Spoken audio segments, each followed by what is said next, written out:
आज आहे दत्त जयंती आणि दत्त जयंतीच्या सर्वांना खूप खूप हार्दिक शुभेच्छा। आणि आम्ही चाललेलो आहे काल्याच्या कीर्तनाला। आजची व्हिडिओची सुरुवात माझ्या जाऊबाईंनी केलेली आहे। तर छान अशी दत्त जयंती आहे, कारण दत्तात्रय प्रभूंचा आजच्या दिवसाला जन्म झाला ना बाळूबाई। तर अशी दत्त जयंती आहे आणि आमच्या इकडे 3.5 दिवसाचा सप्ताह असतो आणि आज काल्याचं कीर्तन आहे। आज म्हणजे सांगत आहे आपल्या सप्त्याची। तर आम्ही चाललेलो आहे। तर आपल्या वस्तीवरच आहे का नाही बाळूबाई मंदिर? तर आमच्या गावामध्ये नाहीये, तर इथे जवळच वस्ती आहे ना आमच्या। तर टेकडीच्या कडेला मंदिर आहे। तर आता आपण तिथं दर्शनाला जाऊ आणि मंदिर वगैरे टेकडीच्या कडेला आम्ही दाखवू, आहे की नाही ग?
दत्त जयंतीचं प्रभूंचं दर्शन छान झालं आमच्या मळ्यामधील देवस्थानी।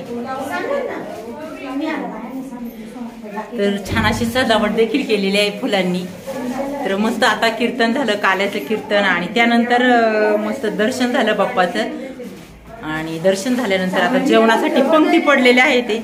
तर असं छोटंसं मंदिर आहे आमच्या वस्तीवरती इकडं।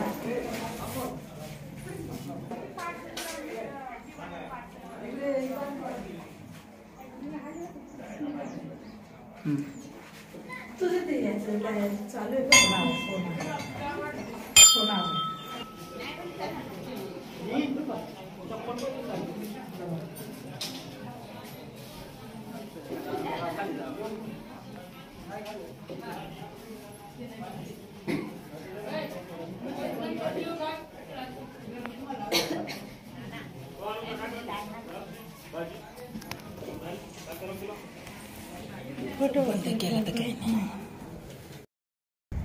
आता आम्ही दत्तगुरूंचं दर्शन झालं, मस्त मस्त कीर्तन पण झालं, छान प्रसाद भेटला आणि दत्तगुरूंचा छान पाळणाही झाला। पाळणा पण म्हटलो आणि आता आम्ही निघालेलो आहे घरी। तर आता थोड्याच वेळात आम्ही घरापर्यंत पोहोचणार आहे। तर टेकडीवरती उंच मंदिर होत आहे की नाही, तर बाकीचा मंडप असल्यामुळं काही असा मंदिराचा कळस वगैरे परिसर दाखवता आलेला नाहीये। तर ब्रह्म विष्णू महेश हे तिन्ही देव वेगळे देव आहे। ब्रह्म विष्णू महेश तिन्ही देव वेगळ आले आणि अनुसयाच्या प्रतिव्रताने तिन्ही एक झाले। तिन्हींचं एक रूप होऊन दत्तगुरूंचा जन्म झाला। हे तिन्ही देव एक रूप होऊन आपल्या अनुसयाच्या पोटी दत्त महाराजांचा जन्म झाला। तर असा दत्त जयंतीच्या सगळ्यांना पुन्हा एकदा खूप खूप शुभेच्छा आणि बाय सगळ्यांना। आम्ही करतो इथंच व्हिडिओला समाप्त।